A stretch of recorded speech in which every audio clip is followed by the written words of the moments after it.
So a new research study finds that about a third of people under the age of 30 now regularly scroll through TikTok for news. And last week, we saw bin Laden's letter to America go viral on the platform. They have brainwashed us to think that we was the best country on the planet. If you are disgusted by terror and bigotry and violence, you should be disgusted by the terror and bigotry and violence of the United States government. TikTok is going to save this generation. The amount of things that we've learned on this app in this past month alone, that other people in other generations, I try to talk to them about it, they don't understand. So how concerned should we be about the app's appeal to Gen Z and beyond? Let's bring in Dr. Lisa Palmer, a psychotherapist, and Carl Szabo, professor of internet law at George Mason University. Doctor, I just finished a book signing, and it was like the #1 question from parents and grandparents. What is going on here?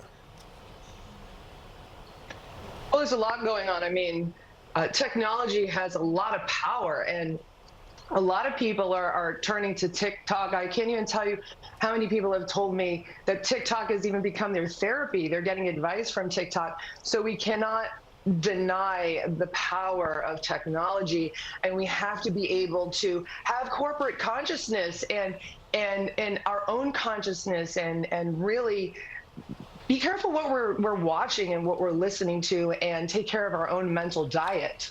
So, Carl, when you look at the numbers, so 22% of users in 2020 got their news from TikTok. Okay, now we got 43% of users in 2023. So obviously there's a massive jump there. Where is that coming from? Look, we don't have a tech problem. We have a societal problem. Fake news is nothing new. I mean, you have members of Congress saying Israel bombed a hospital.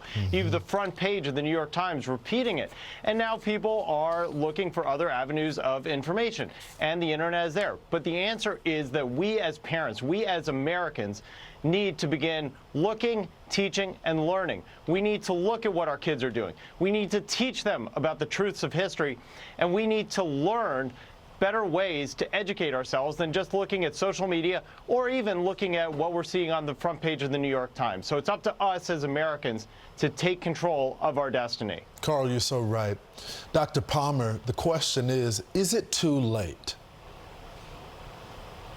Well, I think technology is here to stay. Our phones are real estate. People go to bed with their phones. They wake up to their phones. And technology has real power. Apps have huge power. And again, going back to what the professor said, you know, we do have to take responsibility for our mental diet. And like I said before, live more consciously. And you know how the apps or the material you're watching is affecting you by how you're living your life. You know, are you feeling more balanced? Are you feeling more positive? Are you feeling more healthy? And if the answer is no, and you realize, hey, I'm using a lot of technology, maybe that's one of the problems, and I really need to set boundaries with that. You know, Carl, I'm curious, you know, you're in academia. Is the using of TikTok encouraged on the university level too? I mean, look, as a professor, I would be remiss if I told my students not to use the internet. That would just be absurd. But I would also be remiss if my students believed everything they learned on the internet and adopted these decisions. So at the end of the day, what we need to do is we need to teach people that the monsters of history are monsters, whether it's Hitler, whether it's Mao, whether it is Osama bin Laden, and communism just doesn't work.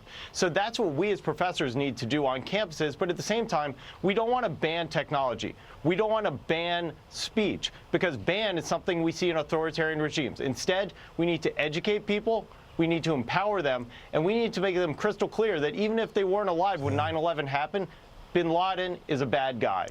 Carl, what you're talking about is the hard work, and you got to do the work if we want to change this generation's mind. A lot of optimism there, Carl. Thanks so much, Lisa, as well, for joining the program. Thanks for having me on the show. So coming Thank up, you. Fox News Alert, a historic